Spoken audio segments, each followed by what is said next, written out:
All right. Sorry about the technical difficulties again. If you'll notice, some things have changed a little bit, like the lighting.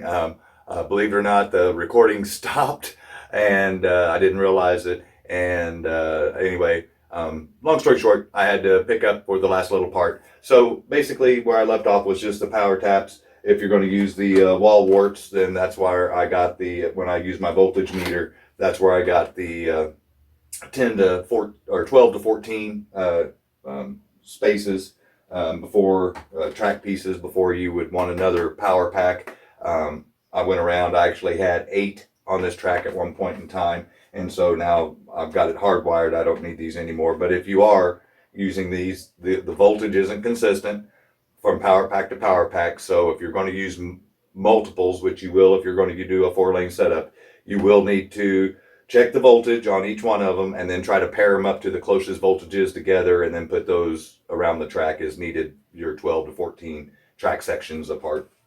So just a little tip either way, however you're going to do it, and how I got to it and how to double check. Like I said, you can pick these up at Harbor Freight. I don't know if I mentioned that. I got this one for free with one of their coupons online. I think even if you have to buy it, it's less than $5 or $10, something like that. But very handy little tool. You can also use it for your cars. And that's something else I'm going to show you is the electrical resistance from what the voltage is set on the track to what it actually gets to the car, and how much good parts and the different materials will help the conductivity of electricity. So this is a very valuable tool, and it's inexpensive if you can get it for free, and even if you have to pay for it, $10 ain't that bad. To kind of wrap up the video, I did have a little section of look what Scott got. I did get a new order. It came into the Scott's House of HO Racing, and I told you that every time I got something for the room, the cars, the track, the diorama, parts, I would share it with you guys just to show you, and maybe if you're interested in adding it to your collection or doing whatever you're doing, would be willing to do so. This order also came in from ProTinkerToys.com. The link will be in the description of this video below. They had a sale last week, and the best time to buy anything, in my opinion, is when it's on sale, because when you're paying less, you can buy more. And so, without further ado, I just got a couple of a few extra things just for decoration around the room. I got me a still brand new in the package, circa 1994. Just cross section, that glows in the dark and stuff. I thought that would be pretty cool to add with the original AFX stuff. And there's a squeeze track from 1989. So, like I said, just a couple of things that are kind of cool, that are really old, that are in their original packaging. That when they were on sale, I felt the time was right to go ahead and just because this is stuff that really doesn't do anything except enhance the ambiance of the room, but it's still pretty cool to have. So, went ahead and invested in these and took advantage of the sale. While I was also there, in the last video when I gave the tour of the room, I showed a couple of the what they call their extreme racing cars. They only made 4 of those cars, and so these little tune-up kits aren't that prevalent, so there's not that many of them. But fortunately, he did have some in stock, so I grabbed a couple of them just for nostalgia. Because, like I said, they only made 4 of the cars, so they didn't make that many of the pit kits. So, these are a more rare item. This is from circa 1994 also. And then anytime you can get original stuff, what I like to do whenever I put my if I buy an older car on eBay, I try to restore it back to as close to original condition as I can. Obviously, you're never going to get it exactly like new, but I try to.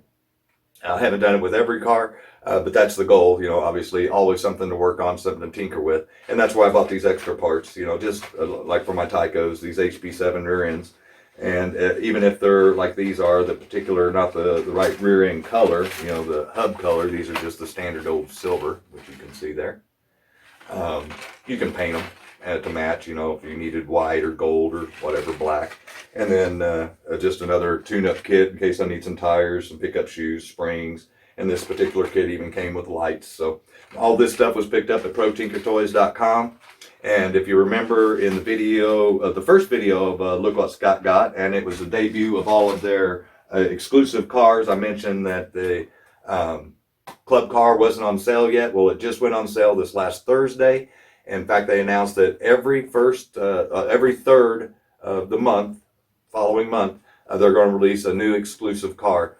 And you'll be able to purchase that on the website and get a hold of it. Now, if you are a club member, then you're going to get some earlier access. So I suggest, if you're wanting to get a hold of a car before it's available to everybody else, to get it out there on the track and be the first new kid on the block with a new toy, then I suggest joining the club. If not, then just remember the 3rd of every month. Be sure and get on the website and pick out the new car. This month, the Dodge Charger is for sale. Like I mentioned previously, there's less than 1,000 of each of these exclusives made. After the first little bonus selling and the giveaway cars to the current club members, I know that there was less than 900 of these cars made available to the public when they went for sale. And I know they're going to sell like hotcakes. This is just a sweet looking car. And even if you're not going to use it as a collector like I am, and you want to race it, it's going to look good going around the track, chrome rims and everything. And that brings me to the other previous collections. On the last live feed, when they were doing the announcement that these were going on for sale to the public, they mentioned that some of the previous exclusives were also running out. And the one that I was able to catch was this Ford truck. I do know that they mentioned that the 56 F100 was down to less than 100 out of the 1,000. So if you are interested in any of those exclusive, if you go to the website, I would strongly suggest trying to invest in those as quickly as possible in order to get them before they are sold out. You can always go to eBay and find them, but you will end up paying a lot more money for the same car that you could have bought at a discount or at their discounted price on the website, even if you're not a club member, than you would have on eBay. And I know I've personally seen some of the club cars that I have, or some of the exclusives that I have on eBay, and they're going anywhere from $10 to $20 more per car than what if you just went to the website and then you got even a bigger discount and joined the club. So I will end the video with an apology on the delay. And just the short amount of time that's left. You do have until 6 o'clock Central Standard Time tonight to comment on the video that's in the link for the giveaway on whether or not you want the Mustang or the Camaro, and then the number of cars in the tour of Scott's House of HO Racing.